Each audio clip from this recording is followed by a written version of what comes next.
Shavuot-tov.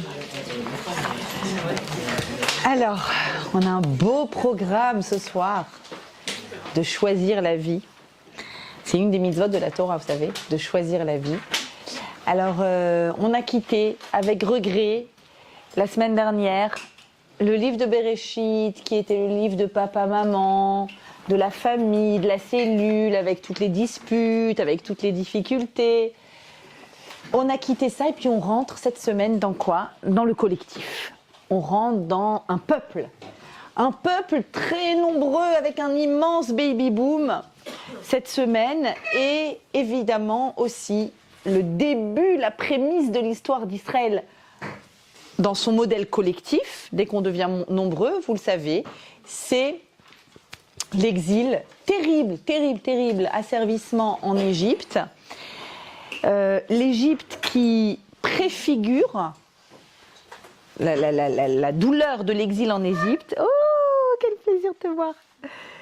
La douleur en Égypte va préfigurer les exils suivants qui vont arriver, la destruction du premier temple, donc l'exil de Babylone, et puis ensuite l'exil grec pendant le deuxième temple, et après l'exil. Donc on a à l'intérieur de cette histoire terrible de la servitude, l'asservissement des Béné Israël, des enfants d'Israël en Égypte, on a quelque part les graines de ce qui constitue en soi un asservissement. Et d'ailleurs, c'est la raison pour laquelle la fête de Pessah est une fête si importante, parce qu'elle nous enjoint de faire cet acte-là, de choisir la vie et de sortir de l'emprisonnement. C'est-à-dire, c'est pas seulement, on comprend bien, Pessah, c'est pas seulement l'emprisonnement concret. On n'est pas juste en train de se remémorer qu'il y a eu l'Égypte et que nous étions esclaves de Pharaon en Égypte, pas du tout. C'est qu'on a la mitzvah, l'obligation de vivre ça à l'intérieur de nous, parce qu'on est bien souvent prisonniers et geôliers à la fois de nos propres limitations, de nos propres enfermements. Et donc dans le livre que nous démarrons cette semaine, on commence avec l'esclavage des Hébreux, mais c'est un livre qui va nous mener de l'esclavage et des affres de l'esclavage, c'est-à-dire dans des conditions shoatiques, absolument shoatiques.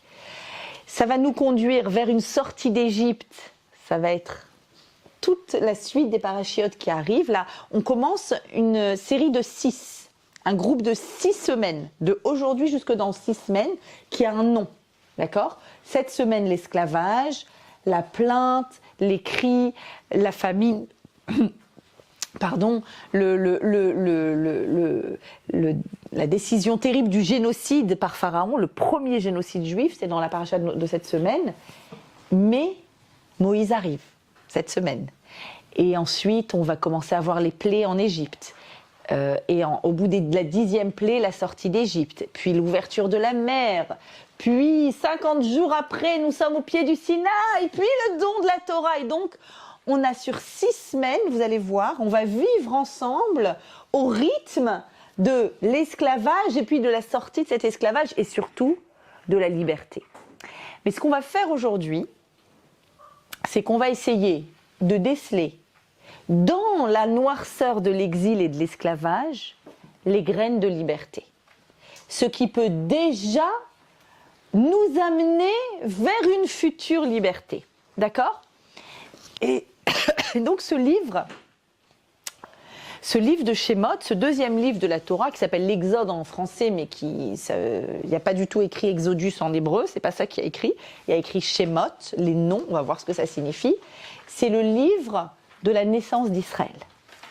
C'est le livre où Israël devient Israël. Où Israël est élu comme peuple qui reçoit la Torah. Qui décide, il est élu, mais il décide, il accepte de recevoir la Torah. Et il accepte d'être ce phare des nations qui va amener les nations vers une amélioration de l'humanité. C'est l'objectif. D'accord ? Alors, on commence par le nom. Toujours. On s'arrête sur le nom de la paracha, qui est là le nom du livre. Doublement important. Le livre des noms. Pas de l'Exode, des noms. Shemot, ça veut dire les noms. Pourquoi? Parce qu'il commence par Vele Shemot Béné Israël. Voici les noms des Béné Israël qui sont arrivés en Égypte avec Yaakov, lui et toute sa famille. What? Mais ça, c'était il y a longtemps.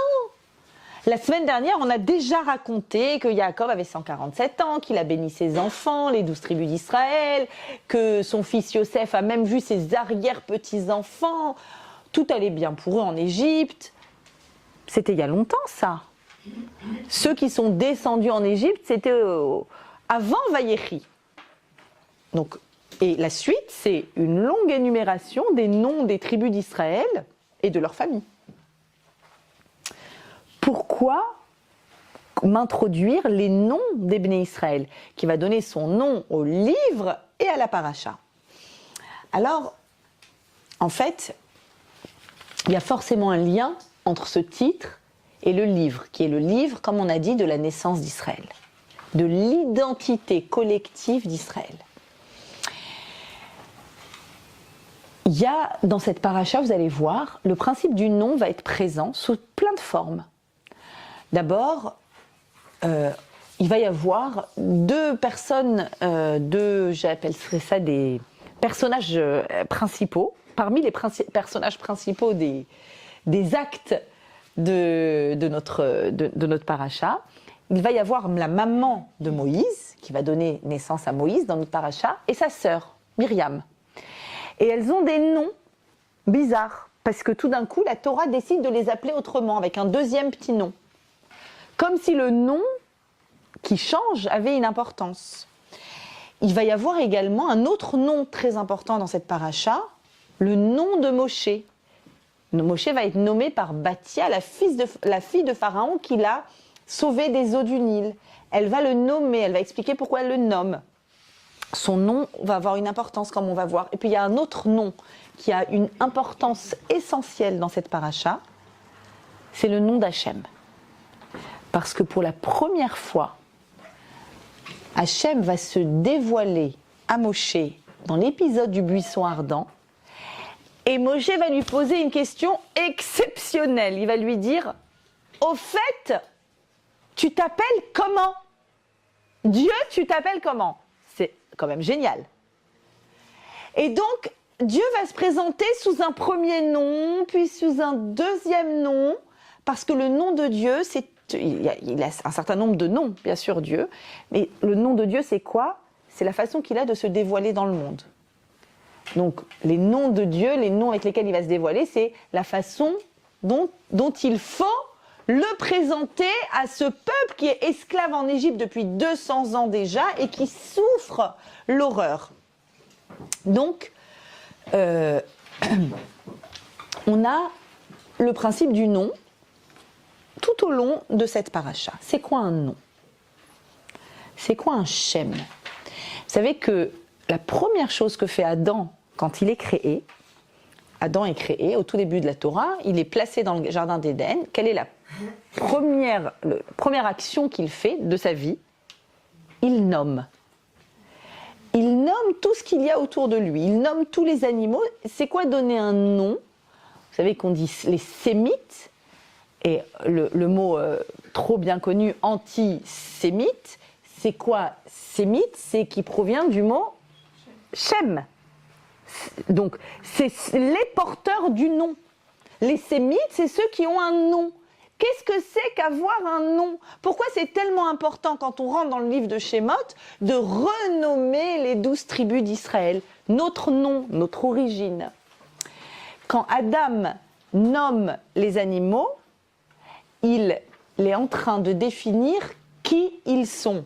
Non pas que le lion s'appelle arbitrairement lion et le léopard s'appelle léopard parce que c'est une convention qu'on a décidée.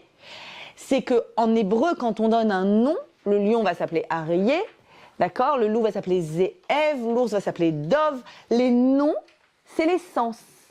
Un nom, c'est une essence, c'est-à-dire c'est l'utilité absolue sur Terre et c'est la consistance. C'est la place de cet animal dans le cosmos. À quoi il sert dans le cosmos? Quel est son rôle absolu, sa fonction absolue. Donc donner un nom en hébreu, c'est pas arbitraire. C'est la raison pour laquelle, chez nous, quand on donne un prénom à un bébé, à la Brit Mila ou à la nomination à la Torah, on donne un prénom bien réfléchi, bien sûr qui nous plaît, c'est évident, mais pas seulement qui nous plaît. Il faut que le nom ait une belle histoire. Il faut que le nom représente quelque chose pour nous. C'est pas juste à 2 mois de grossesse, j'attends un bébé et je l'appellerai comme ci, comme ça. Non, tu ne sais pas en fait comment tu vas l'appeler parce que quand tu l'auras dans tes bras, vraiment, vraiment, c'est là que sa neshama, son essence profonde, vraiment son être profond, c'est son shem. Donc le shem a une importance majeure. Ça définit une personne. Le prénom, je parle du prénom hébraïque. Hein, c'est le prénom hébraïque qui a de l'importance. Et quand on n'en a pas, c'est jamais trop tard pour s'en choisir un et faire une nomination à la Torah. Et donc, le shem, c'est quoi? Le shem, c'est, je vais juste redire le mot, c'est sham. C'est les mêmes lettres, sham. C'est quoi sham? Sham, c'est là-bas, c'est-à-dire avoir une direction. En fait, quand on a un nom, on a une direction de vie. Il y a un endroit vers lequel on se meut, on est en train d'œuvrer, d'avancer dans un objectif qu'on ne perd pas de vue, un accomplissement, une réalisation de soi, remplir son rôle dans le monde, le rôle qu'Hachem nous a donné. Et on va là-bas, sham. C'est là-bas que je veux arriver. Je ne veux pas me perdre en chemin. Je ne veux pas oublier d'avoir un Waze. Je veux savoir qui je suis et vers où je vais. Et quand on donne un nom à quelqu'un, on lui donne une destination. Non pas un destin, parce que dans la Torah, il n'y a pas de destin. On est en permanence libre, mais on donne une destination. D'où l'importance du nom. Alors, ce qui est extraordinaire, c'est que quand dans le livre de la Torah, dans le 4e livre de la Torah, qu'on appelle le livre des nombres, mais c'est encore mal traduit, c'est le livre de Bamidbar, on va pas moins de 16 fois compter les béné Israël. On fait un recensement. Et à chaque fois que l'on va les compter, le terme utilisé par la Torah, c'est quoi? C'est Bemispar Shemot. Je vous ai donné un exemple, le premier exemple au début du livre des nombres. Faites le relevé de toute la communauté des enfants d'Israël, selon leur famille et leur maison paternelle, Bemispar Shemot, c'est-à-dire, je vais le traduire littéralement, Bemispar par un nombre, Shemot de noms. Alors, j'ai un problème avec ces deux mots côte à côte. Le nombre de noms. Parce que quand je dis un nombre, Mispar, combien on est, qu'est-ce que je fais? Je compte. Qu'est-ce que je compte? Je compte les individus. Qu'est-ce qui compte dans ce compte? Qu'est-ce qui compte? 1, 2, 3. Est-ce que je regarde l'intériorité? Est-ce que je regarde la personnalité? Est-ce que je regarde le nom? Est-ce que le nom est important? Pas du tout. C'est un compte. Je compte. Donc le mispar, c'est quelque chose, le chiffre, c'est quelque chose qui ne tient pas compte de l'individu, mais du collectif. Je veux savoir combien il y en a en tout. Chacun, peu importe. Par contre, Shemot, c'est tout le contraire. Shemot, c'est l'identité profonde, c'est l'essence de quelqu'un. C'est l'identité.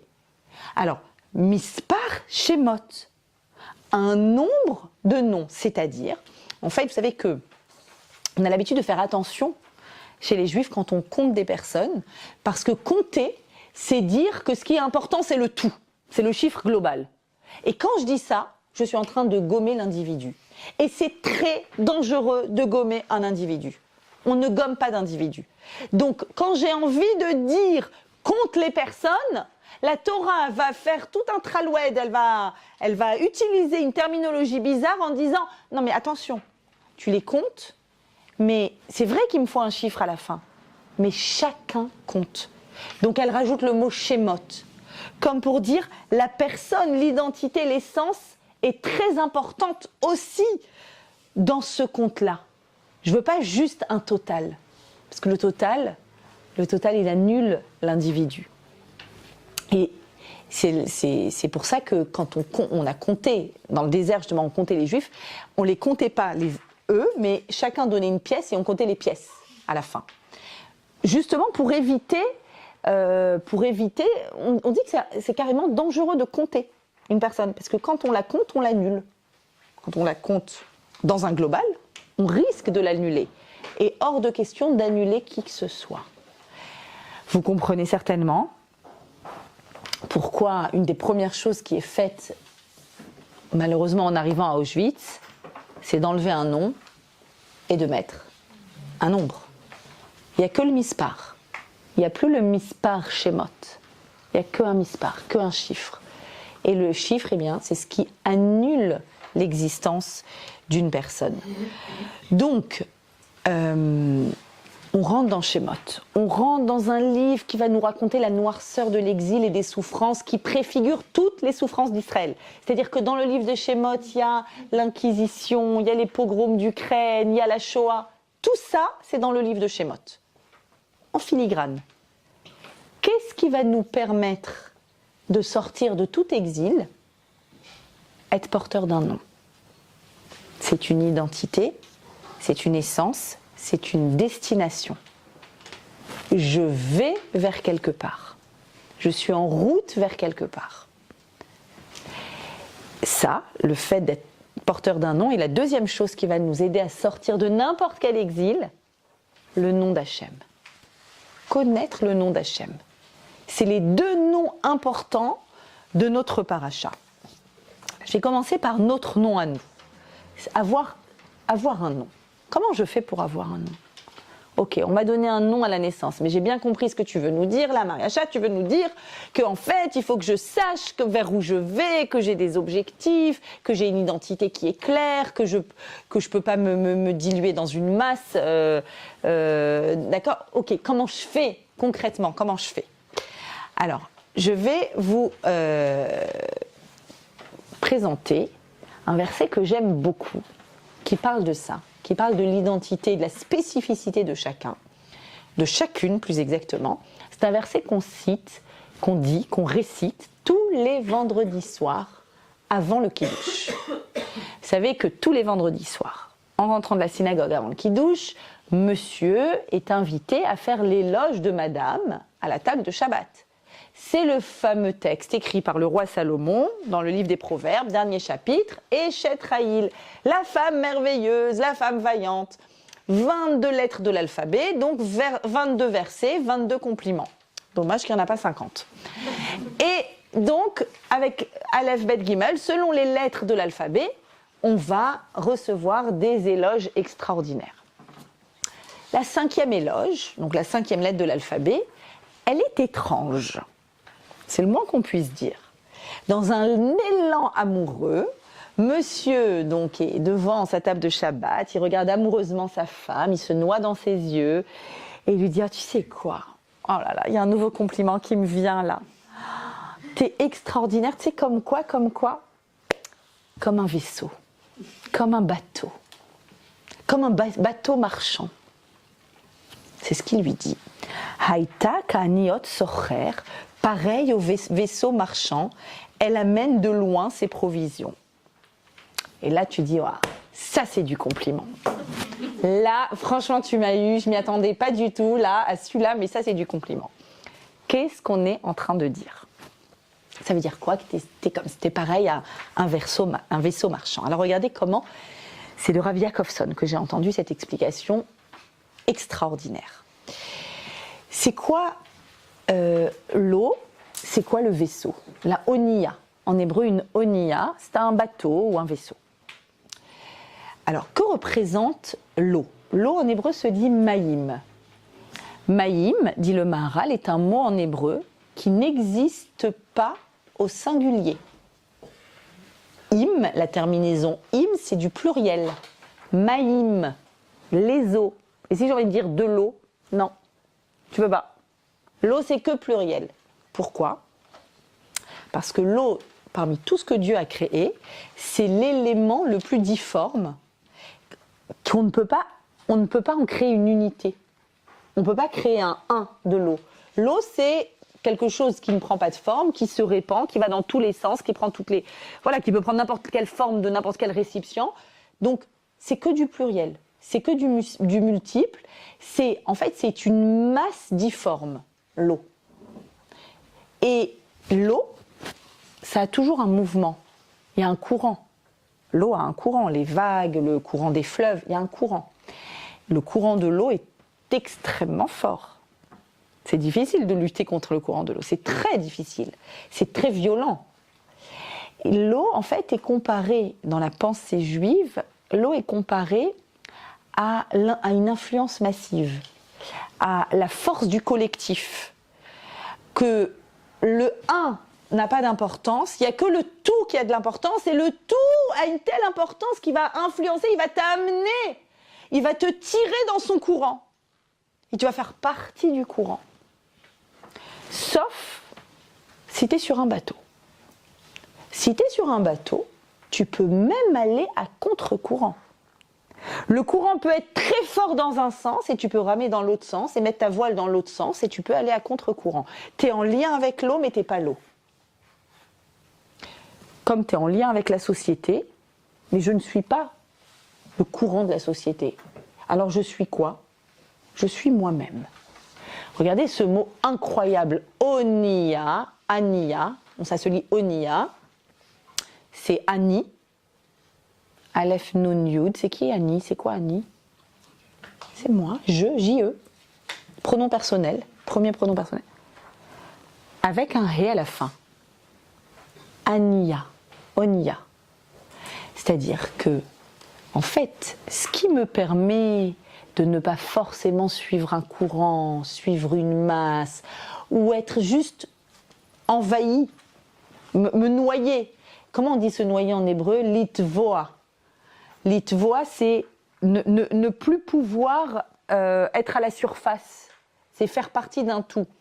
D'accord? Litvoa, dans le mot litvoa, se noyer, c'est le même mot que teva. Teva, c'est la nature. C'est-à-dire laisser les choses naturellement, donc tu es emporté naturellement. Et en fait, au lieu d'agir, tu subis. Tu subis le courant, tu subis un avis, tu subis une force extérieure et tu te laisses prendre par cette force qui va faire de toi ce qu'elle veut faire de toi. Et tu peux dire, attends, c'est vrai qu'il y a des courants massifs. Moi, j'ai un Ani. Un Ani, c'est quoi? D'abord en hébreu absolu, c'est quoi? An. An. Ani, c'est mon An. D'accord? I, c'est à moi. D'accord? Donc, Ani, mon An. C'est quoi un An? Pas un âne. Un An. Les ânes. Vers où? Direction. An, c'est une direction en hébreu. D'accord? Ani, ma direction. C'est qui, moi? Moi, c'est ma direction. J'ai un shem. Mon shem, c'est mon sham. C'est ma destination. C'est là où je vais. Et donc, je prends la direction de là où je vais. Ok, mais dans ta vie, il va y avoir des tas de rencontres qui vont te faire prendre des tas de directions différentes. Comment tu fais? On est évidemment influencé par le milieu dans lequel on est, ce qui est tout à fait normal. Comment est-ce qu'on fait pour garder le cap de son vaisseau marchand sur sa direction? D'accord? J'ai envie d'avancer vers ma direction, pas vers ta direction, pas vers sa direction non plus. La mienne, c'est ça mon Ani, c'est ça mon Shem, c'est ça qui je suis.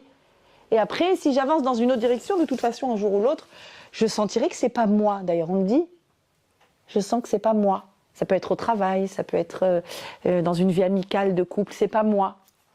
On se fréquente depuis longtemps, non, il y a quelque chose qui va pas, je sens que c'est pas moi. C'est-à-dire qu'il y a quelque chose de profond à l'intérieur de toi qui ne s'épanouit pas. Parce que c'est pas ta direction. Parce qu'en fait, tu subis quelque chose et tu n'es pas en train d'agir. Quand tu agis, tu arrives à garder toi-même ta direction, même s'il y a une tempête. Quelle que soit la tempête. Rappelons-nous que nous sommes en Égypte, l'esclavage. Quel est le degré de liberté que j'ai de prendre ma propre direction quand il y a un pharaon cruel, quand il y a un génocide, quand on décide de tuer les bébés qui naissent, quand je travaille et je reçois des coups de fouet toute la journée, quand j'ai aucune idée si un jour je sortirai de cet enfer, quelle est le niveau de liberté que j'ai de prendre une direction qui est ma direction. Quelle est ma possibilité de rester moi-même dans un monde qui ne veut pas que je sois moi-même, que j'ai une identité? Comment je sais qu'à ce point ils ne veulent pas? Au-delà du cauchemar, de l'enfer de cet exil égyptien, Pharaon prend une décision extrêmement intelligente. Il est très bien conseillé. Il dit, je vais tuer que les bébés garçons. Il y a trop de juifs partout. Ça, c'est vous voyez, depuis Shemot, on entend ça. Donc, depuis le début. Ils sont partout. Il y en a trop. Ils sont dans les médias. Ils gèrent les banques. Ils sont partout. C'est exactement ce qui est écrit dans la paracha. Et donc, peine irbé, de peur qu'ils ne se multiplient, qu'est-ce qu'on va faire? Il ne décide pas de tuer tous les bébés, mais seulement les bébés garçons. Très intelligent. Très intelligent. Pourquoi? Les bébés filles vont grandir. Elles vont forcément épouser des garçons égyptiens. Elles vont prendre les coutumes égyptiennes. Alors c'est génial parce qu'on va garder le magnifique ADN juif si beau. On va avoir des beaux gosses, mais égyptiens. C'est bien. En plus, il y a une graine de... Il voit bien, les Juifs, Yosef, ce qu'il a fait en Égypte, et ce peuple hébreu, ce sont les Hébreux, ce n'est pas encore des Juifs. Les Hébreux, tout ce qu'ils réussissent à faire au sein de l'Égypte, waouh, on ne va pas gâcher un ADN aussi magnifique. On va prendre les filles et on va tuer les bébés garçons. Ce qui ne va pas, évidemment, fonctionner. Alors, ici aussi, on va voir que ce qu'on va découvrir, c'est que ce peuple hébreu, dans ce courant très très fort, où c'est un univers concentrationnaire, où la question c'est quelle est la liberté que j'ai de garder le cap sur ma direction, on va voir comment ils vont faire pour réussir à ne pas couler, réussir à s'extraire de tout ça, à garder une identité. Ils ont une identité très forte au bout de 210 ans d'esclavage en Égypte. Et comment le moi, le Ani qui est quoi? Qui est moi, ma direction, on a dit, et le He à la fin, Aniya, Oniya, n'est-ce pas? C'est quoi le Ya? Yud He, c'est Dieu. C'est-à-dire, moi, je suis quoi? Je suis l'association de deux choses. De Ani, ma direction, plus ma Neshama qui est liée à Hachem.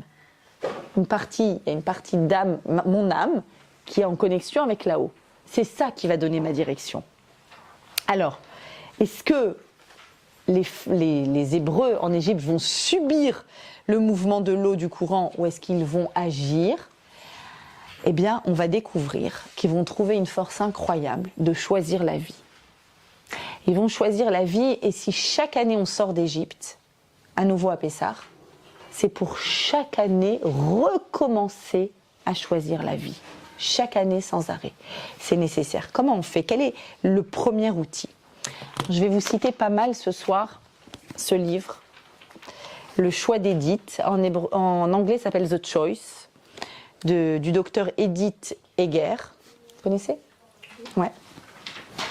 Exceptionnel. Pendant très longtemps, quand je parlais de la force de survie, de résilience, etc., je citais Viktor Frankl. Jusqu'à ce que je dise, non mais Viktor Frankl existe en féminin aussi. Et là, comme on va parler d'un héroïsme féminin dans cette paracha, donc c'était tout à fait à propos. Et je vais vous citer des petits extraits qui vont nous aider à choisir la vie. Et effectivement, ça paraît étrange quand je le dis comme ça, quand on imagine la Shoah, quand on imagine un univers comme l'univers de l'esclavage en Égypte, quelle est ma latitude de vie? Quelle est ma latitude de choix possible, de choisir la vie? De quelle vie tu parles? Il n'y a que de la mort autour de nous. Et le premier élément qu'on apprend dans ce livre, c'est que on peut, effectivement, il y a un choix qu'on peut toujours faire. Cette auteure a été à Auschwitz à l'âge de 16 ans. Elle était danseuse. Et elle est devenue une psychologue, elle est encore en vie. Elle est encore en vie, elle a 93 ans, 94 ans. Et elle a écrit ce livre à 91 ans. D'accord? Donc, comme quoi. Elle a mis du temps à l'écrire et elle a excellé dans le domaine de la psychologie. De l'aide. voilà, il y a la psychologue sauvée des camps qui soigne les cas les plus désespérés. D'accord ? Regardez le premier enseignement de choix qu'elle nous donne. Il dit comme ça: ma propre quête de liberté et mes années d'expérience de psychologue clinicienne m'ont enseigné que la souffrance est universelle. Mais la posture victimaire, elle est facultative.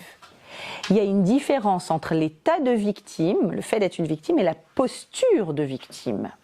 On sera tous probablement un jour ou l'autre dans notre vie dans une situation où on est victime de quelque chose. D'accord ? C'est la vie. Et c'est ça, être victime. Ça vient de l'extérieur. D'accord ? L'extérieur me fait subir quelque chose. En revanche, écoutez bien, la posture victimaire émane, elle, de l'intérieur. Personne ne peut faire de nous une victime, sauf nous-mêmes.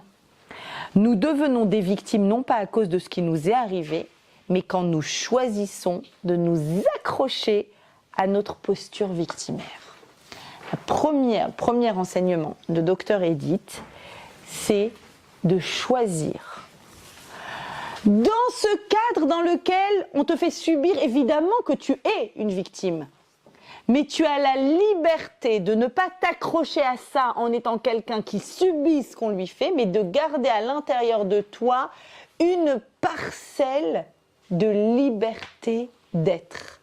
Cette parcelle de liberté d'être, c'est sa maman qui lui a donné la direction quand elles étaient déportées de Hongrie dans les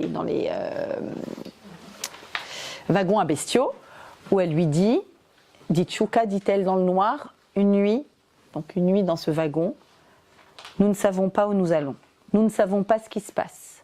Souviens-toi juste que personne ne peut t'enlever ce que tu t'es mis dans l'esprit.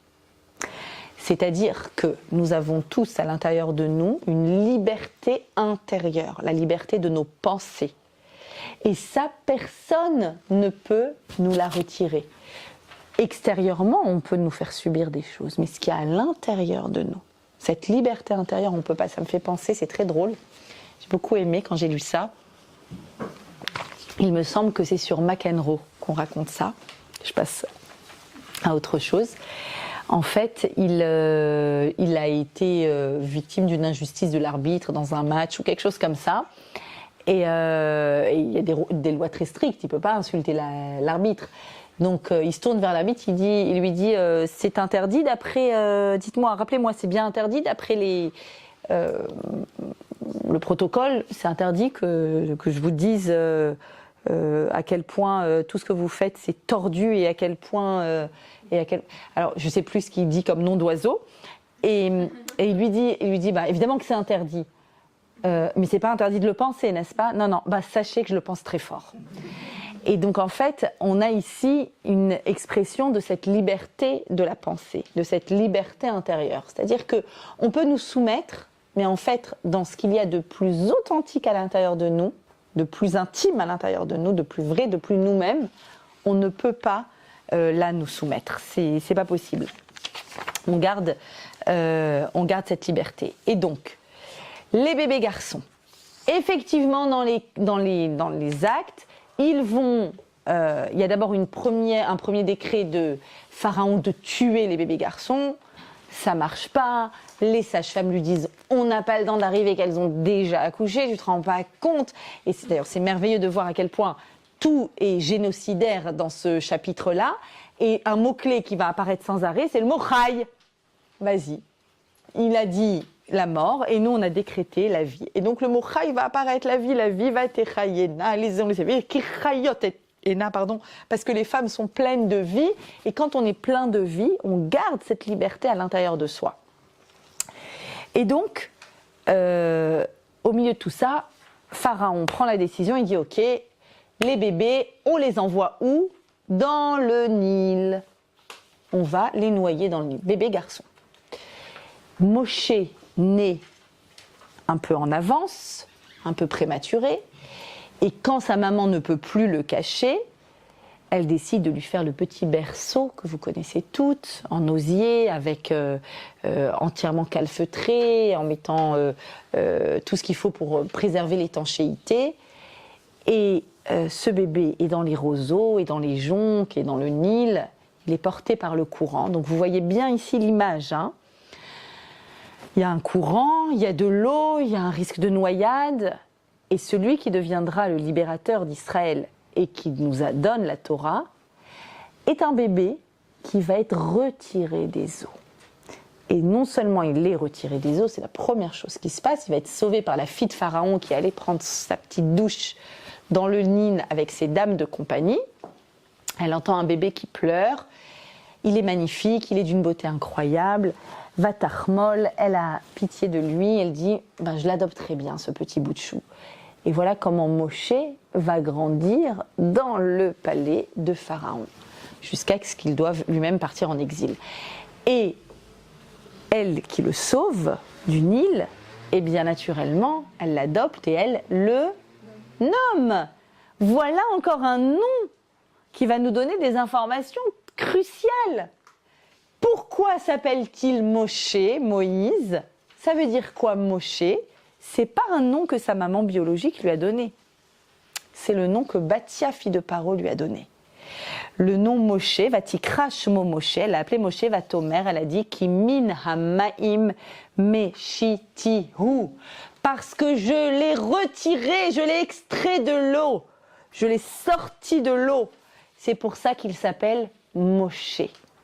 C'est-à-dire que cette personne qui nous sort d'Égypte, qui nous donne la Torah, qui est la plus grande des libertés au monde, c'est notre livre de Torah, qui est l'essence de notre identité en tant que peuple. Il est quoi? Il est celui qui aurait pu se noyer dans de l'eau, dans le difforme, d'accord? Dans le collectif, dans le commun, dans tout ce qu'il y a de plus commun, l'eau. Et qu'est-ce qu'il a fait? Il a été extrait de l'eau. Il a eu un Ani, il a eu un Shem, il a eu un Cham. Et qu'est-ce qu'il va nous donner? Ça. C'est ça. Ce qui le constitue, c'est ça. C'est le Ani et c'est le Shem. C'est ça qu'il nous donne à nous tous. Il nous donne notre direction. Il va nous donner la direction de la sortie d'Égypte et la direction du don de la Torah. Lui, qui mieux que lui, qui est sorti du monde des eaux pour devenir un être avec une direction. Ok, donc on a nos noms, nos ancêtres, les 12 tribus d'Israël. On a notre direction, on essaye de rester nous-mêmes, on essaye de garder la liberté intérieure. Malgré tout, on a Moshe qui va nous donner une direction, malgré tout. Malgré tout, qu'est-ce qu'il nous faut encore ? On a une question insoluble. On a une question énorme. Comment c'est possible? Une telle souffrance. Dieu, comment tu laisses faire des choses pareilles? Comment c'est possible? Que ce soit à l'échelle individuelle ou collective. La paracha de Shemot est la paracha de l'universalité de la souffrance dans le monde, voire de la souffrance d'Israël. D'accord?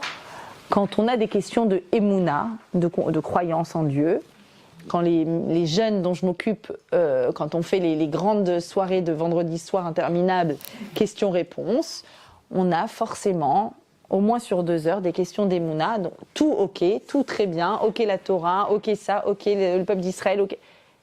Comment il a pu laisser faire la Shoah? En version biblique, c'est comment il a pu laisser faire l'Égypte. Alors, Moshe, pendant l'événement du buisson ardent, quand il est sélectionné libérateur d'Israël, il ose poser la question. Il dit au fait, Dieu, moi je veux bien, tu es en train de me dire, let my people go, je vais aller voir Pharaon, je vais lui transmettre ça, détente, ok, et je vais aller dire au Bnei Israël, salut les gars, c'est moi. Alors, Moshe a 80 ans, hein. On a passé des étapes, ça a duré. Hein, donc il est parti en exil parce qu'on a voulu. Il a protégé un Hébreu qui se faisait frapper, donc il a dû s'enfuir à Midian. Là-bas, il s'est marié, il a eu deux garçons. Et puis il y a le buisson ardent. Et là, Dieu lui dit, Moshe, stop, ils ont trop souffert, stop, on va les libérer. Cool. Ils vont me croire.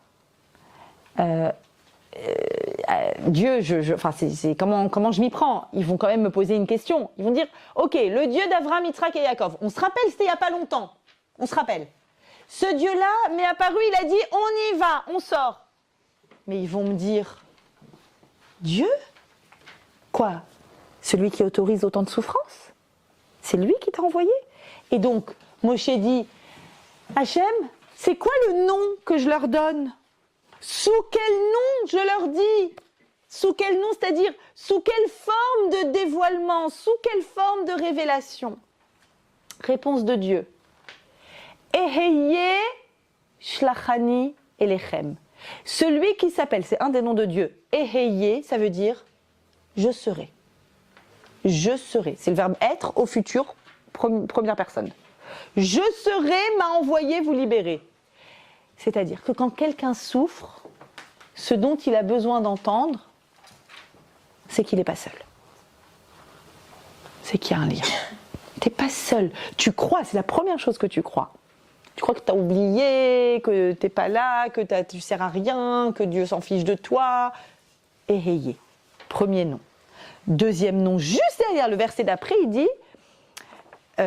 Dieu continue et lui dit Kotomar el Bnei Israël, tu diras ainsi au Bnei Israël Yud Ke Vav Ke, je ne peux pas le prononcer, Adoshem, d'accord, le Dieu de vos pères, Dieu d'Abraham, Dieu d'Yitzhak, Dieu de Jacob, m'a envoyé chez vous, Ze Shemi Leolam, c'est mon nom pour toujours. Le Yud, le He, le Vav et le He. Le tétragramme qu'on ne prononce pas, jamais. On peut dire Adoshem, ou on peut dire Hachem, ou on ne prononce pas ce nom. Pourquoi? Alors, ce nom, c'est le nom de Dieu qui était, est et sera. D'accord? Donc, c'est le caractère indépendant du temps de Dieu. En d'autres termes, il est en train de nous faire une leçon. Il est en train de nous dire, nous, humains, créatures d'Hachem, on a été créés, on est soumis au temps et à l'espace. On ne peut pas être aujourd'hui et demain à la fois, on ne peut pas être ici et ailleurs.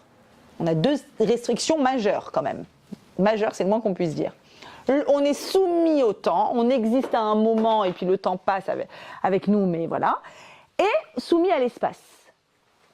Or Dieu, justement, il est extérieur au temps, extérieur à l'espace, c'est lui-même qui a créé l'espace, c'est lui-même qui a créé le temps. Or, toi, humain, tu essayes d'analyser Dieu avec ce que tu es, dans l'espace-temps dans lequel tu es. C'est tes outils, c'est normal. On ne peut pas réfléchir, enfin, en mode Harry Potter, quoi, magique, mais dans le monde que Dieu a créé, on ne peut pas réfléchir sans le temps ni sans l'espace. Réfléchissez à ce que vous voulez, dans n'importe quoi, il y a toujours le temps et l'espace. Donc, vous essayez de réfléchir et de comprendre qui je suis, moi, Dieu, créateur du monde. Mais vous êtes à l'intérieur d'une bulle espace-temps. Et moi, je suis à l'extérieur. Ce qui veut dire que vous n'avez pas les outils pour pouvoir comprendre. C'est-à-dire qu'on restera toujours avec une part d'insoluble, mais heureusement. Sinon, ça voudrait dire que Dieu peut être circonscrit à quelque chose qui rentre dans notre pensée humaine, ce qui est impensable. Donc effectivement, on a une immense question avec laquelle on est invité à quoi? À continuer de vivre. Et c'est peut-être la plus belle expression d'Emouna. C'est-à-dire qu'il est évident que s'il n'y avait que du bien dans le monde, il n'y aurait plus de liberté, la possibilité, la liberté de croire ou de ne pas croire. D'accord?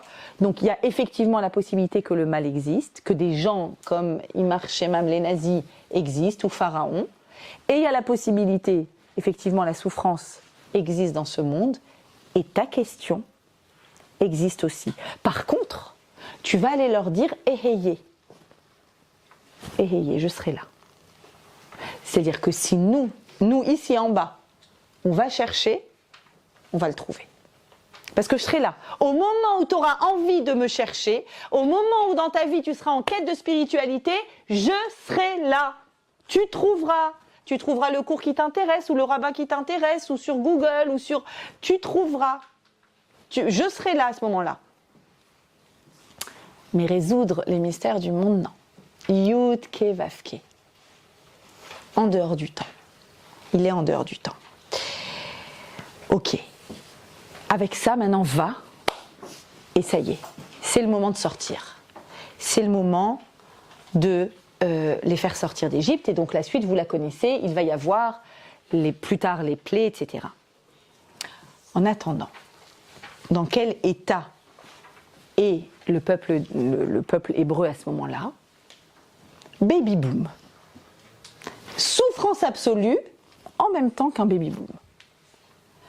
Pharaon a décrété peine irbé, de peur qu'il ne se multiplie. Et le peuple juif a répondu, j'adore ce jeu de mots, j'adore, mais la Torah elle-même qui fait des jeux de mots. La Torah elle-même, elle répond, donc vous voyez, toujours dans la feuille, Hava nitra kemalo, c'est Pharaon qui en peut plus de ces juifs qui sont partout, on va être rusé contre cette population, peine irbé, de peur que la population ne s'accroît, ne multiplie. Réponse juive en Égypte, j'ai envie de dire réponse juive au cours des siècles de notre histoire, tu dis peine, viens on te répond ken. Bah oui, t'as peur de quoi? Ah t'as peur de ça, t'as peur qu'on se multiplie? Ken irbe, go, baby boom. On y va. Et alors là, on a des mitrachim, le Talmud dans Sota, extraordinaire, qui nous raconte une ambiance féminine massive. Elles se mettent d'accord parce que, alors, du fait du décret du génocide des bébés garçons, qu'est-ce qui se passe? Il y a un monsieur qui s'appelle Amram, qui est le papa de Moshe, qui a décidé de se séparer de sa femme pour être sûr qu'elle ne tombe pas enceinte, pour être sûr qu'on ne risque pas de mettre au monde des bébés qui vont être amenés, en tout cas il y a une chance sur deux, si c'est un garçon, qu'il soit tué. Sage décision rationnelle, n'est-ce pas? Sa fille Myriam vient et lui dit « Papa, quelle cruauté !» Quelle cruauté! Alors déjà, ce que tu as fait là, tous les hommes, tu es de la tribu de Lévi, donc tu es quelqu'un, tu es un leader, tout le monde est en train de te recopier et de faire pareil. Quelle cruauté! Pharaon, on le dit dans la Haggadah ça, Pharaon a décrété de tuer les bébés garçons, et toi t'empêches même des bébés filles d'arriver. Myriam. Découvrez le personnage de Myriam. Et donc là, c'est la grande sœur de Moïse. Et suite à ça, donc il revient sur son attitude. Et là, par contre, les femmes qui voient cette hésitation masculine, ok, alors qu'est-ce qu'on fait, comment on réagit, c'est un cauchemar, c'est l'horreur. Les femmes se mettent d'accord, elles disent, les copines, allez, on va s'ambiancer là. Grand groupe WhatsApp généralisé des femmes hébreux en Égypte. Cette semaine, talons aiguilles, maquillage, rouge à lèvres, au top. On va à Ramsès, sur le chantier de Pharaon, là-bas, où ils sont tous en train de fabriquer des pyramides. Et au milieu de la pyramide, on débarque, on dit « Youhou, c'est moi !» Et elles arrivent avec des petits poissons qu'elles font griller, tout ça c'est dans le Talmud. Elles font griller des petits poissons. En fait, elles avaient, en allant chercher de l'eau dans le Nil, elles avaient tellement de poissons dans leur petit seau qu'elles se disent « Non, c'est pas possible. La probabilité qu'il y ait un poisson, je veux bien, mais ça grouillait de poissons. » Ils disent « Ok, on a compris. » Là, quand on décrète la mort, le peuple juif décrète la vie. C'est ça qu'il faut faire. Elles s'ambiancent, elles vont sur le chantier. Elles arrivent et elles disent « Coucou chérie, c'est moi !» L'ambiance est quoi? Un petit bébé, ça te dit? Et donc, nous raconte le Talmud, il y a eu des grossesses multiples. Et on a eu salle d'accouchement généralisée 9 mois après cet événement. Plein de bébés vont naître avec les deux sages-femmes qui ne sont autres que la maman de Moshe et la sœur de Moshe, qui sont appelées Shifra et Poua. Et donc, elles vont encore plus produire de la vie dans cet environnement cauchemardesque. C'est-à-dire que ce dont nous parle Édith ici, quand elle nous dit « tu as toujours une part de liberté », on ne peut pas te soumettre complètement. On peut essayer de te soumettre. Mais si tu décides de t'extraire d'une position de victime et que là où on décide de t'acculer, de t'écraser, de t'anéantir, de t'enlever ton shem, c'est-à-dire ta destination, ta direction, toi tu vas venir et tu vas dire hop, pas du tout. Je garde le cap. Alors, comment est-ce qu'on produit ça?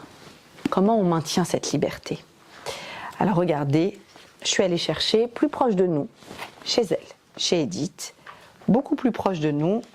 Elle nous raconte très exactement comment est-ce qu'on fait pour garder la liberté de ce qu'on a dans notre esprit. Alors, non, pardon, ici. 77. 2 secondes. Voilà. Elle, rappelez-vous, elle a 16 ans et elle fait partie de l'équipe olympique de danse classique en Hongrie. D'accord ? Elle avait été sélectionnée dans cette équipe-là et juste avant d'être déportée, son entraîneuse lui dit « Interdiction pour toi de représenter la Hongrie puisque tu es juive. » Bon. Mais elle faisait partie de cette délégation. Le jour où elle arrive, elle est séparée de sa maman qui va directement dans les chambres à gaz, elle est avec sa sœur, et elle passe dans les douches, elle reçoit son habit rayé, dans les baraquements, et là qui arrive, il marche mauvais écho, le docteur Mengele, qui veut se faire plaisir et qui cherche des talents, que ce soit pour faire des essais ou pour son plaisir personnel. Et il arrive avec plein de violonistes, qu'il avait également sélectionnés pour le plaisir de son oreille, bien sûr. Il arrive dans le baraquement, c'est le premier jour de l'arrivée de Edith à Auschwitz, et elle dit « J'entends les violons crescendo. Mon cœur s'emballe. Dans le sombre secret de mon intériorité, j'entends les propos de ma mère me revenir, comme si elle était là. Un murmure à moitié couvert par cette musique. Souviens-toi juste que personne ne peut t'enlever ce que tu t'es mis dans l'esprit. » Et à ce moment-là, le docteur Mengele demande en allemand, il paraît qu'il y a une danseuse qui est arrivée. Et donc, il s'adresse à elle et il lui dit « Danse pour moi » dans ce baraquement. Il donne instruction aux musiciens de commencer à jouer la mélodie d'ouverture du Beau Danube bleu, cette valse qui m'est si familière. Et Mengele me dévore des yeux. J'ai de la chance, je connais une interprétation du Beau Danube bleu que je suis capable de danser même dans mon sommeil. Mais j'ai les membres lourds, comme dans un cauchemar. Elle sort de plusieurs jours ou semaines de voyage dans les wagons à bestiaux. Et je suis incapable de fuir. Danse, ordonne-t-il encore. Et je sens mon corps commencer à bouger. Il discute pendant ce temps avec l'autre officier des prochaines jeunes filles qu'ils tueront, parmi les centaines qui sont aussi. Si je rate un pas, si je fais quoi que ce soit qui lui déplaise, ce pourrait être moi. Je danse en enfer. Je ne supporte pas la vision du bureau, occupé à décider de mon sort. Et je me souviens de cette phrase de ma maman. Personne ne peut t'enlever ce que tu t'es mis dans l'esprit. Et donc elle danse et c'est magnifique. Son corps elle décrit comment son corps se met à danser tout seul. Et en dansant, écoutez bien, je découvre un sage principe que je n'ai jamais oublié. Je ne saurai jamais quel miracle de la grâce me prête cette lucidité. Cette lucidité me sauvera la vie à maintes reprises, même à la fin de l'horreur. Je m'aperçois, écoutez ce qu'elle dit, que le docteur Mengele, ce tueur aguerri qui ce matin même vient d'envoyer ma mère à la mort, est plus misérable que moi. Parce que moi, j'ai l'esprit libre, ce qui ne sera jamais son cas. Il sera toujours obligé de vivre avec le souvenir de ses actes. Il est plus prisonnier que je ne le suis. Je prie en son nom pour qu'il n'éprouve pas le besoin de me tuer. Elle termine sa danse, il lui lance une énorme miche de pain qu'elle va partager avec sa sœur et avec des co-détenus, et plus tard elle va raconter comment cette miche de pain va lui sauver la vie. Le fait de l'avoir partagée va lui sauver la vie.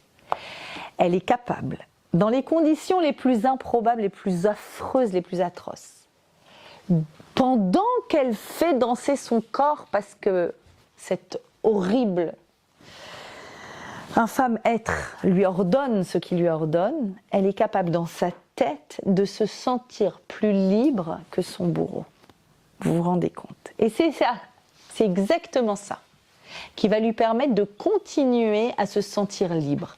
Elle raconte comment, juste à côté d'elle, dans le même baraquement, une autre jeune fille a réussi à survivre comme elle. Pourquoi? Parce qu'elle avait réussi à faire passer, je ne sais comment, une photo d'elle avec sa famille, une photo dans laquelle elle est habillée, elle est charnue, elle est belle, et tous les jours elle regardait et elle disait « moi c'est elle, c'est pas ce qu'ils ont fait de moi, moi c'est ça ».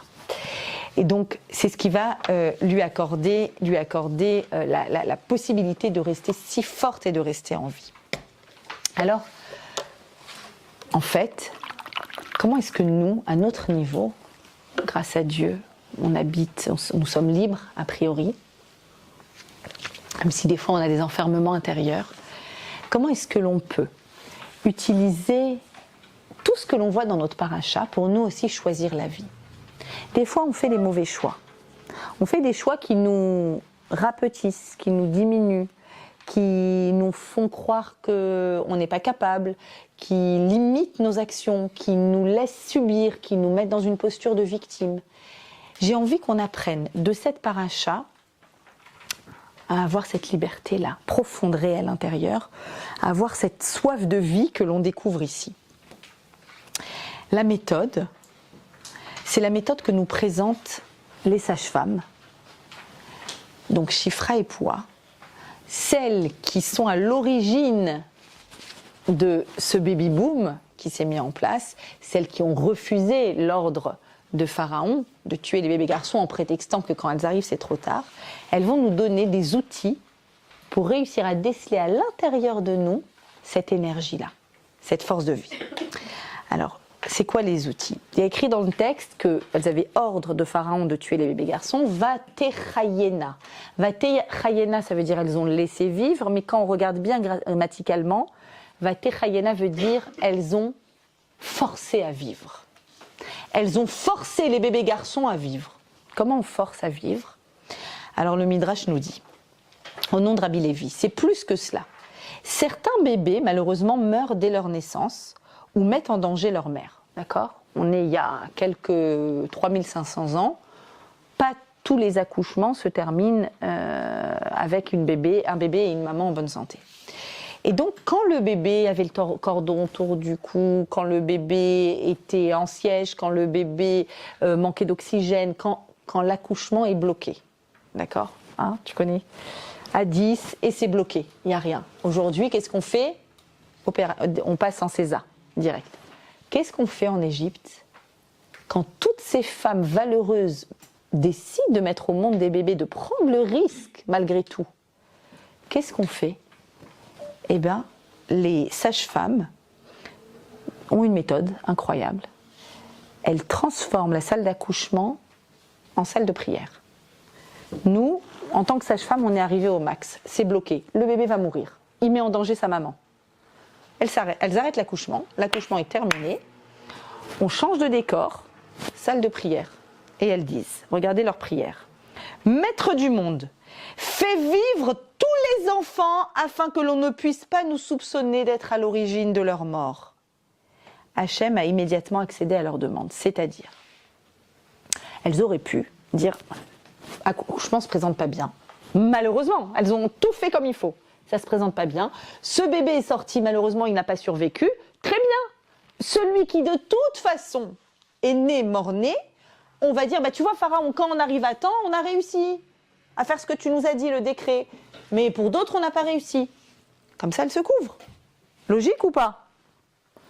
Mais attends, si on fait ça, peut-être que la maman hébreu, qui avait telle d'abnégation, est tombée enceinte dans cet enfer. Peut-être qu'elle va se dire, elles auraient pu, les sages-femmes. Elles auraient pu faire une manipulation et faire en sorte que ça se finisse bien. C'est la sage-femme. Ça, c'est pas possible. Et de là sort sa prière, qu'au contraire, même si en temps normal, il y a un certain pourcentage de bébés qui ne survivent pas, là, à ce moment-là, on va avoir 100% de naissances avec des bébés en bonne santé et des mamans en bonne santé. 100%. C'est ce qui explique aussi le taux de natalité très important en Égypte à ce moment-là.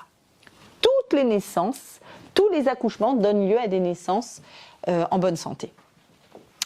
Premier élément. Deuxième élément de la méthode de ces sages-femmes. Tout d'un coup, pour des raisons étranges, au lieu de s'appeler Yocheved et Myriam, le texte les appelle Shifra et Poua. Shifra, la maman de Moshe, et Poua. Pourquoi? Alors quand on change de nom dans la Torah, c'était le cas pour Sarah, je ne sais pas si vous vous souvenez, à un moment Sarah, il met nous. Aussi, quand on change de nom, c'est qu'on veut te dire quelle est l'identité. C'est quoi le nom? Vous vous rappelez? L'essence, le sham, la direction. Quelle direction elle donne aux femmes qui sont en train d'accoucher et aux bébés qui sont en train de naître? Elle donne une direction qui va mener à la Géoula, à la délivrance. C'est quoi? Shifra, c'est Yocheved, dit Rashi. Et pourquoi on la nomme comme ça? Parce qu'en hébreu, l'échapper veut dire embellir. Shifra, c'est l'embellisseuse, si je peux m'exprimer ainsi. Elle embellissait l'enfant par tous les soins qu'elle lui donnait, dit le Talmud dans Sota toujours. En fait, vous êtes au courant que les bébés, des fois, ils sont un peu moches à la naissance. Ça peut arriver. Quand on envoie la première photo de tout de suite, la famille, elle dit « Oh là là là là !» Et en fait, on ne lui dit pas qu'en vrai, on pense que c'est la honte. Mais, et en général, on attend 2-3 jours, ça va, la couleur, le truc, ils sont moins fripés. On dit, et là, la maman, elle dit « Tu sais, je ne voulais pas te dire, j'ai eu un peu peur il y a 2 jours, mais grâce à Dieu, il est très beau. » Donc voilà, il y a un peu... voilà. Qu'est-ce qu'elle fait? Qu'est-ce qu'elle fait, cette Shifra? Elle dit, pour que cet instinct de vie très très puissant dont on fait preuve ces femmes, pour qu'ils se maintiennent, eh bien il faut que la vie soit belle. Et que la vie soit belle, il faut que le contact avec cet enfant soit immédiat et que l'enfant soit beau. Et hop, elle est là, elle accueille le bébé, tac tac tac, elle lui fait un bain de musté là de dingue. Elle lui met la tenue la plus mignonne, avec un petit nœud, avec un petit bonnet, avec les petits chaussons tricotés. Elle le rend beau et elle l'amène à sa maman beau pour qu'immédiatement il y ait cette énergie de vie dont elle a fait preuve qu'elle puisse s'amplifier. Premier élément. Deuxième élément qu'elle fait, c'est Myriam, donc la sœur de Moshe, qui s'appelle Poua. Pourquoi elle s'appelle Poua? Parce que Poua, ça veut dire parler, communiquer, s'exclamer à l'adresse du nouveau-né, comme le font les femmes pour calmer un enfant qui pleure. En d'autres termes, elle crée la première communication avec le bébé. La toute première communication. Le tout premier lien pour que la maman reçoive, c'est bête, un bel enfant qui fait arreux. Ça change pas mal de choses. Un bel enfant qui fait arreux. Évidemment que c'est encore plus profond que ça. Il y a ce niveau-là, niveau numéro 1. Niveau numéro 2 de compréhension, que font-elles? Shifra fait jaillir le beau chez l'autre, pour que l'on voit du beau chez l'autre. Poua fait jaillir une communication avec l'autre. Vous avez ici les 2 conditions sine qua non pour être capable de sortir de n'importe quel emprisonnement, de garder cette part de vie, ce choix de vie à l'intérieur de nous, pour réussir, comme c'est décrit dans Shemot, à faire un choix positif de vie. Il faut ces 2 éléments-là. 1, avec les yeux, voir du beau. 2, communiquer de façon positive. De quoi je parle? On voit que tout au long de la Géoula, ces 2 éléments-là, les yeux et la parole, sont présents. Moshe. Comment Moshe devient... Enfin, quelle est la première chose qu'on sait sur Moshe? Il est sorti des eaux, il grandit chez Pharaon, chez Bathia.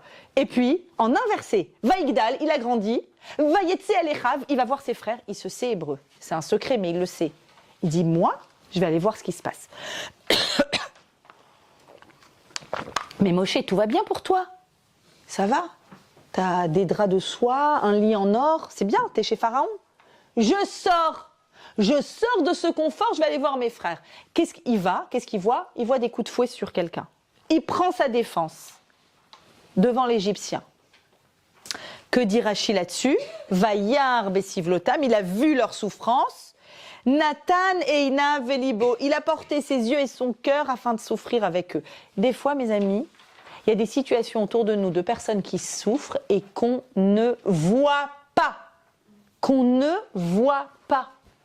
On est aveugle, on met des œillères. Tu sais, je travaillais, tu sais, j'étais dans mon train-train, tu sais, j'étais dans le quotidien, j'ai pas compris que. Est-ce qu'on exprime la souffrance? C'est difficile d'exprimer. On n'a pas envie d'exprimer notre vulnérabilité. Des fois, on dit rien. Mais est-ce que ceux qui sont à côté de nous le voient et est-ce qu'ils sont allés le chercher? Vayetse les rêves. Il cherche, il sort chez ses frères. Mais tout va bien pour toi, Moshe. Toi, t'es cool, t'es détente, t'es dans le palais de Pharaon. Non, j'y vais. J'y vais et je vais aller chercher. Et il va, et en fait, il s'est auto-soumis à la charge de l'esclavage avec eux pour les soulager. Plus la prise de risque de prendre la défense. Vaillard, d'abord les yeux. Je veux voir quelque chose qui soit cohérent. Je veux voir du beau. C'est pas beau. C'est pas beau leur souffrance. Qu'est-ce que je peux faire pour que ça aille mieux? Chifra, embellir. Comment est-ce qu'on peut faire pour embellir une vie? C'est la question numéro 1. Poua, parler, communiquer. C'est quoi? Communiquer à Aaron. Aaron apparaît dans notre paracha à la fin. Aaron est donc le fils de Amram, c'est le chef des Hébreux en Égypte actuellement, grand frère de Moshe.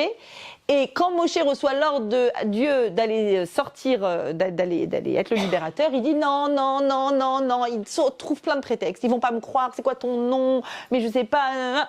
Plein de prétextes. Et à la fin, il lâche le morceau. Il dit bon, tu sais quoi, Dieu, envoie celui que tu as l'habitude d'envoyer. C'est qui?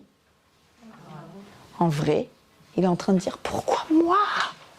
Ça fait des dizaines d'années que je suis partie de l'Égypte, je suis en Midian, j'étais wanted là-bas, tout le monde, ils voulaient me tuer Pharaon, j'ai dû m'enfuir. Pourquoi moi? En fait, il y a mon frère Aaron, il est en train de s'occuper d'eux. Ah, c'est ça ton problème. Veracha, il va te voir, Vesamar Belibo, et il va se réjouir dans son cœur. En fait, et là Rachid dit, pas comme tu le supposes qu'il t'en voudra parce que c'est toi qui deviens le chef. Imaginez celui qui est extérieur, il vient, il devient chef. Moi, je suis là, ça fait 70 ans que j'essuie leurs larmes et que je pense leurs plaies et leurs cicatrices. Lui, il arrive, mon petit frère, oh, oh, let my people go. Mais attends, qui tu es? T'étais pas là toutes ces années. Et il lui dit, c'est par cette attitude qu'Aaron a mérité de porter le Rochen sur son cœur. C'est-à-dire, on est en train d'apprendre ici l'outil numéro 1 de la Géoula. En fait, premièrement, va et regarde. Va et regarde comme Moshe. Ne sois pas indifférent. Deuxièmement, et améliore si tu peux améliorer, embellis. Deuxièmement, que se passe-t-il si on ne te demande pas d'aller voir quelqu'un où il y a de la souffrance et d'embellir?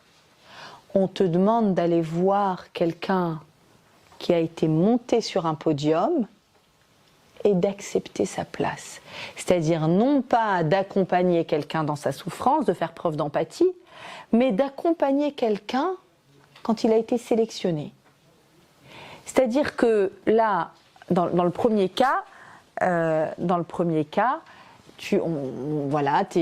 sais pas moi, t'es célibataire depuis 10 ans avec ta meilleure copine, ça y est, t'as trouvé ton khatan, ça y est, t'es sous la choupa, et sous la choupa, je t'en prie, tout va bien pour toi, va et prie pour ta copine là, qui est dans le public.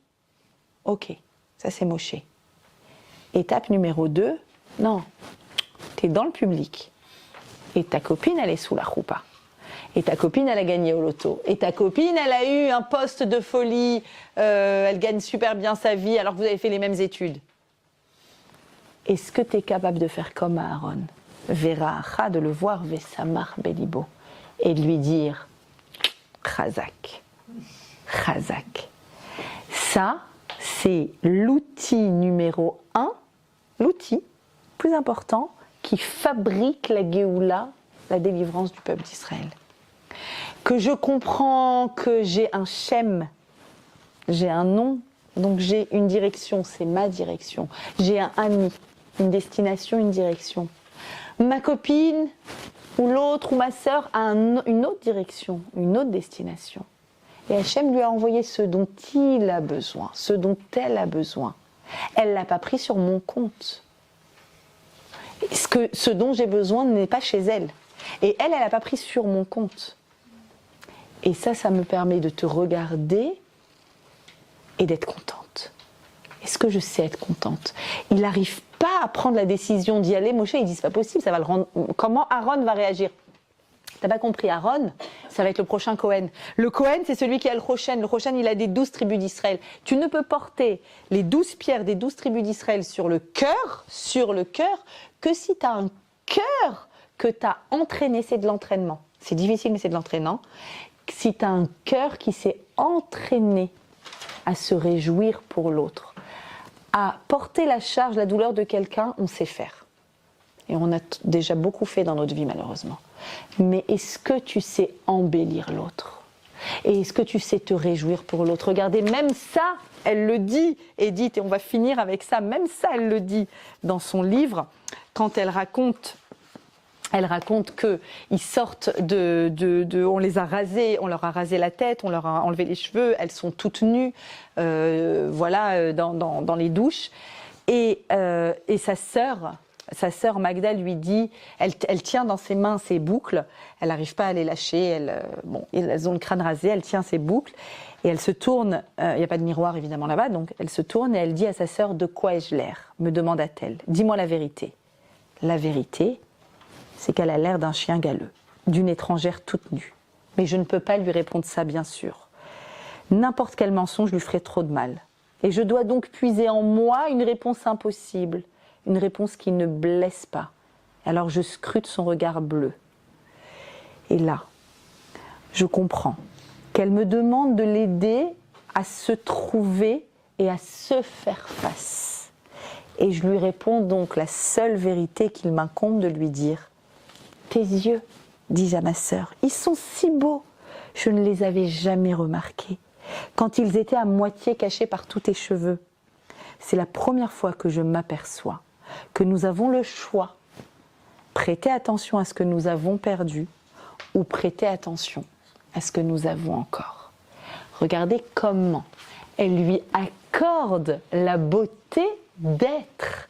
Regardez comment elle fait le choix de regarder ce que l'on a encore. Et en réalité, c'est exactement ça que l'on retrouve chez Moshe et Aaron, chez Myriam. Myriam, donc c'est le trio gagnant, la famille gagnante. Myriam qui embellit, avec sa maman, qui embellit, qui rend beau et qui crée un lien, qui communique, qui parle. Parler à quelqu'un, c'est le faire exister. C'est la première des choses. Regardez, quand on fait la tête, c'est quoi la première chose qu'on fait? On cesse la communication. Et deuxième chose, on ne regarde plus dans les yeux. On cesse la communication, on ne regarde pas dans les yeux. C'est difficile de soutenir le regard de quelqu'un. Pourquoi? Parce que dans le regard de quelqu'un, tu as immédiatement accès à la part divine qui est dans le regard, dans les yeux, à cette part d'infini. Donc tu ne peux pas te permettre de réduire une personne à rien du tout. Regarder et parler. Être empathique et porter la souffrance. Être avec l'autre et porter sa joie en espérant, Bezrat Hachem, que nous n'ayons qu'à faire l'exercice de devoir se réjouir de la joie de tous ceux qui sont autour de nous. Bezrat Hachem, qu'on soit toutes détentrices d'un Shem, d'un nom, d'une destination et d'une direction.